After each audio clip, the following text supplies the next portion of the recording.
রোগীর সংখ্যা ধারণ ক্ষমতার বেশি রোগী ভর্তি হওয়ায় হিমশিম অবস্থা চিকিৎসকদের। এ বিষয়ে জানাতে শরীয়তপুর সদর হাসপাতাল থেকে যুক্ত হচ্ছেন কাজী মনিরুজ্জামান। মনির, জানাবেন হাসপাতালে রোগীদের চাপ কেমন দেখছেন, চিকিৎসা পেতে কোনো ধরনের ভোগান্তি আছে কিনা?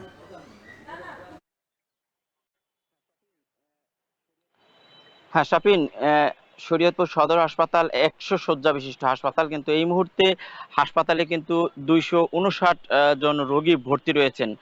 এর মধ্যে কিন্তু যে ডায়রিয়া রোগীর কথা যদি বলি, ডায়রিয়া ওয়ার্ডে 10টি বেড রয়েছে, কিন্তু সেখানে রোগী কিন্তু 4 গুণ বেশি, অর্থাৎ 40 জন রোগী এই মুহূর্তে ভর্তি রয়েছে। এবং বেলা বাড়ার সাথে সাথে কিন্তু চিকিৎসক এবং নার্সরা বলছেন যে রোগীর সংখ্যাও বাড়ে। গতকাল 65 জন রোগী ভর্তি ছিল ডায়রিয়া ওয়ার্ডে।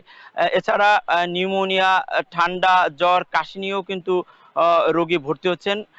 চিকিৎসকরা বলছেন যে আসলে শীতের শুরুতে এবং শেষ দিকে রোগীর চাপ কিছুটা বৃদ্ধি পায়, কারণ বাতাসে এই ধুলা ময়লা এবং এই ঋতু পরিবর্তনের কারণে কিন্তু রোটা ভাইরাসের একটা প্রভাব থাকে। এর ফলে বিশেষ করে শিশুরা ঠান্ডাজনিত এবং ডায়রিয়া আক্রান্ত হয়। আমি দেখেছি যে অধিকাংশই রয়েছে শিশু রোগী, এবং রোগীরা কিন্তু বেশিরভাগই বেড না পেয়ে মেঝেতে তারা আছেন, এবং মেঝেতে থাকার কারণে কিন্তু ঠান্ডায় শিশুদের কষ্ট হচ্ছে, এমনটা কিন্তু শিশুদের অভিভাবকরা আমাদেরকে বলেছেন।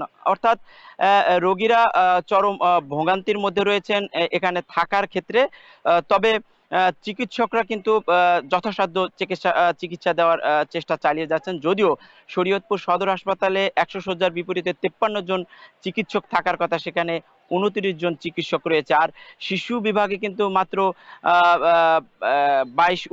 2 জন চিকিৎসক রয়েছেন। এর ফলে কিন্তু আসলে এই 2 জন চিকিৎসক দিয়ে শিশুদের চিকিৎসা দেওয়া বেশ কষ্টসাধ্য হচ্ছে।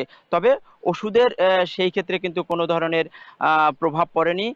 আইভিএস স্যালাইন সহ বাকি সব ধরনের স্যালাইন বা ঔষধ পাচ্ছেন, এমনটাই কিন্তু চিকিৎসক এবং রোগীরা আমাদেরকে জানিয়েছেন। তো শীত বাড়ছে, পাশাপাশি রোগীর সংখ্যা বাড়ছে হাসপাতালগুলোতে, এমনটাই আমরা দেখছি। শাফিন।